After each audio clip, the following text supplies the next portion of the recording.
আসলে ওটিটি যেটা হয় কি দেশ বিদেশের যে জায়গায় আমাদের প্রবাসীরা আছে তারা নিজেদের বাড়িতে বসে কাজটা দেখতে পাচ্ছে। সিনেমা হলে যেটা হয় যে আমরা মানে আমাদের দেশে যারা আছে তারা দেখতে পাচ্ছে, কিন্তু অনেক সময়ই আমাদের প্রবাসী ভাই বোনরা কিন্তু মিস করে যায়, সিনেমাটা দেখতে পারে না। ওটিটির কল্যাণে তারা সেটা দেখতে পারে। এটা একটা অনেক বড় একটা সুযোগ বলে আমার কাছে মনে হয়।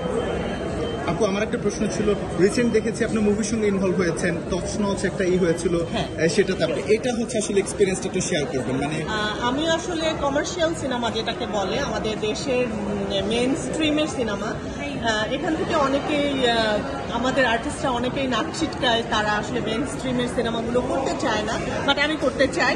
কারণ হচ্ছে আমার কাছে মনে হয় আমি একদম মাস পিপলের কাছে পৌঁছাতে চাই। আমি খুব সফিস্টিকেটেড একটা সার্কেলের মধ্যে গণ্ডিবদ্ধ থাকতে চাই না। আমার কাছে মনে হয় যেহেতু আমি আর্টিস্ট, আমি সব ধরনের কাজ করতে চাই, সব ধরনের দর্শকের কাছে আমি রিচ করতে চাই। ওটিটির মাধ্যমে যেমন আমি একটা ভালো ক্লাস বলেন বা আমাদের বিদেশে আমাদের প্রবাসী ভাই বোনদের কাছে বলেন, সব ওইটা একটা ক্লাস। আবার হচ্ছে আমি একদম মেইন স্ট্রিমের সিনেমাগুলো করে একদম রুট লেভেলের দর্শকদের কাছে আমি পৌঁছাতে চাই। মুন্না তো একেবারেই নতুন না, ওর সঙ্গে কাজ করাটা একটু ছিল কিনা আর কি, সিদ্ধান্ত নিয়ে একটু স্টাফ। আসলে যেটা হয় কি, মুন্না নতুন নায়ক মানে আমি বলবো যে মুন্না নতুন অভিনেতা, ও চেষ্টা করছে, ও স্ট্রাগলার। তো আমার যুক্তি হচ্ছে যে যদি কেউ মন থেকে আসলে কোনো কিছু করার ইচ্ছা পোষণ করে এবং সেই চেষ্টাটা তার মধ্যে থাকে, তাহলে তাকে আমরা কেন হেল্প করব। আর তার চেয়ে বড় কথা হচ্ছে আমি দেখবো আমার কি করার আছে ওখানে।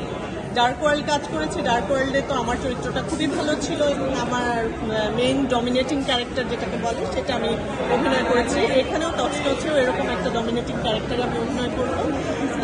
তো আমি শুধু আমার চরিত্রটা দেখবো।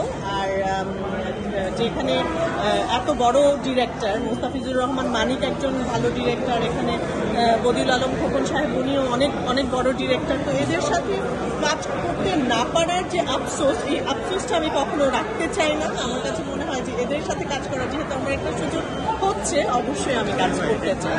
Thank you. Thank you.